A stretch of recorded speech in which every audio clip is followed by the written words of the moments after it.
Keep on the sunny side, always on the sunny side. Keep on the sunny side of life. It will help us every day, it will brighten all the way. If you keep on the sunny side of life.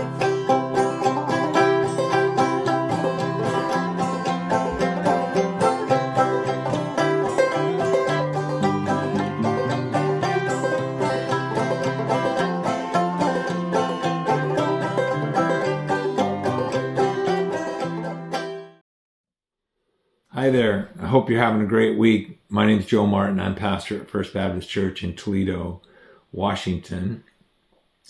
I want to talk to you about differences and really the idea of contrast.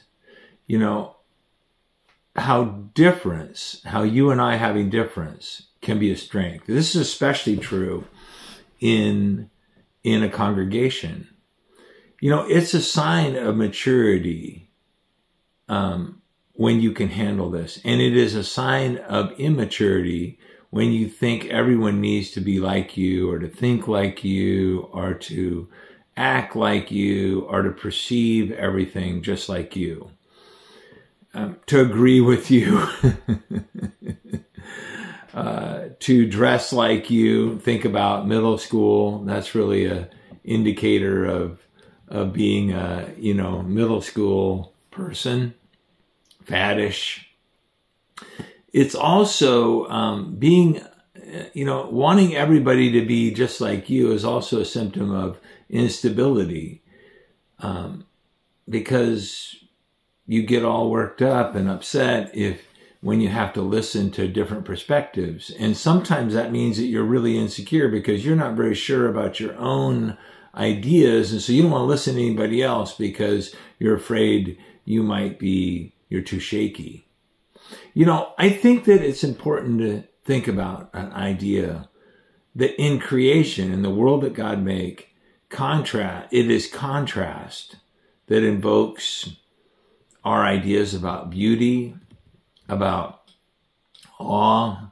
Now I know that everything has a certain dimension of beauty, but, staring at a big flat landscape that with no variation in it, for most of us, it's not very stunning to us. It may be like you may be gripped with the starkness of it, but a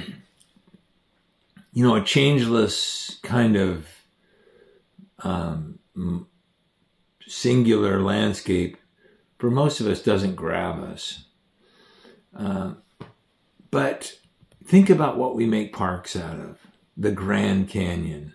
Why? Because you look at it, you see even pictures of it, and it is just this massive, you have this flat tabletop landscape, and then boom, all of that, and all of the different layers and dimensions of it.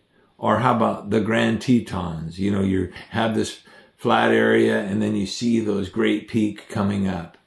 It's the difference. It's the contrast that grabs you, that makes it so interesting. This is also true about sound. Like you hear people who have amazing voices, myself not one of them, but a voice that has tremendous range. You listen to some singer like Pavarotti or, that can hit these incredible levels and go very low. And it's that dynamic in the voice that gets you. It moves you for reasons we don't even understand.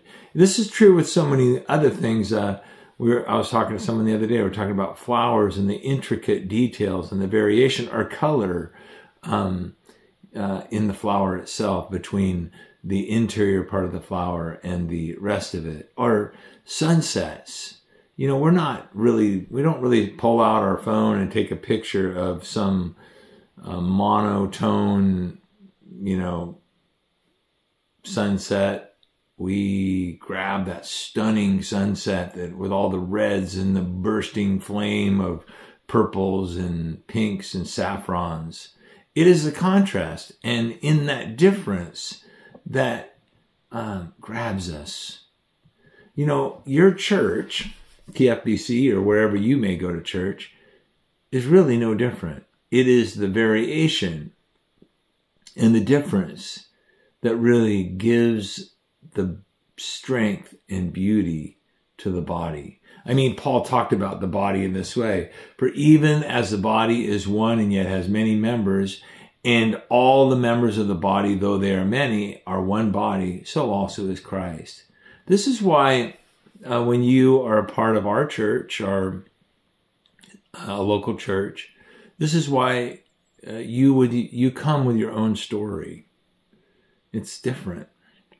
Learning to love others with a totally different story, with a totally different experience, and maybe they came from a different place, or a different kind of family, or a different kind of background. God's idea of unity is not like many churches try and do, which is kind of a top-down uniformity where you are like, you got to dress a certain way and act, do certain things that are not from Scripture, but just this kind of prescribed life.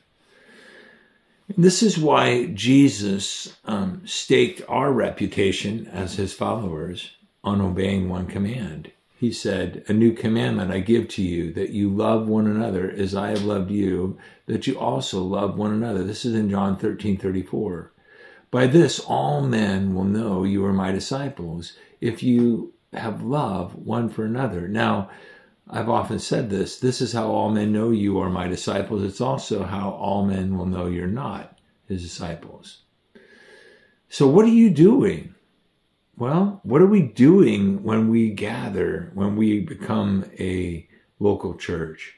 You're learning how to love like Jesus. That's what you're doing. And you learning how to love like Jesus is your discipleship. That's it. And it's our goal.